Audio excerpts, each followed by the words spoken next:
Welcome back to our new video on Global Buddhist Summit 2023. The Ministry of Culture in partnership with International Buddhist Confederation, IBC, has organized the first Global Buddhist Summit 2023, which aims to enhance cultural and diplomatic relations with other countries. What is the IBC? 1. IBC is the biggest religious Buddhist confederation. 2. The purpose of this body is to create a role for Buddhism on the global stage so as to help to preserve heritage, share knowledge, and promote values, and to represent a united front for Buddhism to enjoy meaningful participation in the global discourse. 3. In November 2011, New Delhi was host to Global Buddhist Congregation, GBC, where the attendees unanimously adopted a resolution to form an international umbrella body, the International Buddhist Confederation, IBC. 4.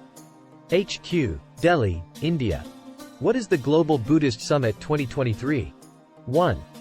About. Buddhist monks from various countries took part in the two-day summit. Eminent scholars, Sangha leaders and Dharma practitioners from all over the world attended the conference. There are 173 international participants comprising 84 Sangha member and 151 Indian delegates comprising 46 Sangha members, 40 nuns and 65 laity from outside Delhi. 2.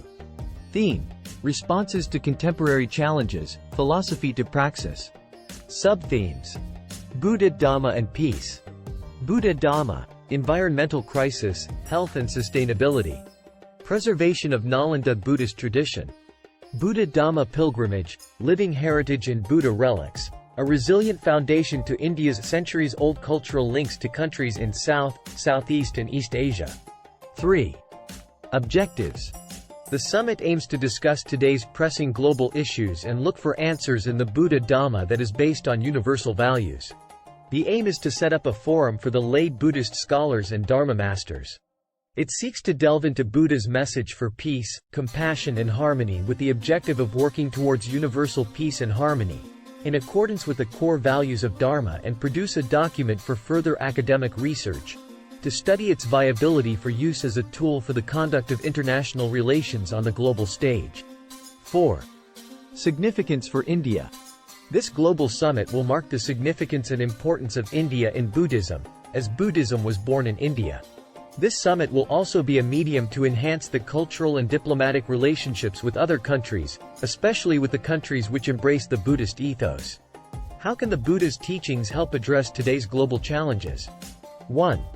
The key teachings of Buddha include the Four Noble Truths and the Noble Eightfold Path. Four Noble Truths. Suffering, dukkha, is the essence of the world. Every suffering has a cause, samudaya.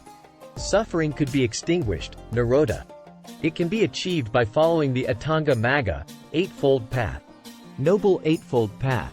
Right understanding, or right view, states that all our beliefs and actions have consequences during life and after death. Right thought, or right resolve, right intention, right motivation, or right aspiration. In earthly and more straightforward terms, it conveys the message to refrain from ill will to any person. Right speech. Abstaining from abusive speech, divisive speech, lying, and idle chatter is right speech. Right action. Abstaining from killing, stealing, sexual misconduct, and any kind of wrongful action is right action. Right livelihood. Abstaining from the wrong livelihood and choosing the right source of employment is the right livelihood. Right mindfulness. Be cautious of what you are doing. Don't be absent-minded. This is what the path of right mindfulness teaches us. Right concentration. Right concentration is focusing all your mental factors on one point or target and being in a state of complete awareness for that target. Right effort. Right effort is defined as the generation of wholesome states. It requires you to put forth your efforts, exert your mind, and generate your energy in the right direction. What is the role of Buddhism in India's soft power strategy? 1. Cultural diplomacy. One of the ways in which Buddhism has been used in India's soft power strategy is through cultural diplomacy. This involves promoting Indian culture, including Buddhism, through various channels such as art, music, films, literature, and festivals. For example, the Indian Council for Cultural Relations, ICCR, has organized several cultural events in Buddhist countries, such as Sri Lanka, Myanmar, Thailand, and Bhutan, to showcase India's cultural heritage and strengthen cultural ties. 2. Education and capacity building. Another way in which Buddhism can be used in India's soft power strategy is through education and capacity building. India has established several Buddhist institutions and centers of excellence, such as the Nalanda University and the Central Institute of Higher Tibetan Studies, to promote Buddhist studies and research. In 2022, the foundation stone for the Dhamma Dipa International Buddhist University, DDIBU, in Tripura was laid. DDIBU is the first Buddhist-run university in India to offer Buddhist education along with courses in other disciplines of modern education as well. India also offers scholarships and training programs to Buddhist students and monks from other countries, such as Bhutan, Sri Lanka, Myanmar, and Nepal, to enhance their knowledge and skills. 3. Bilateral exchanges and initiatives.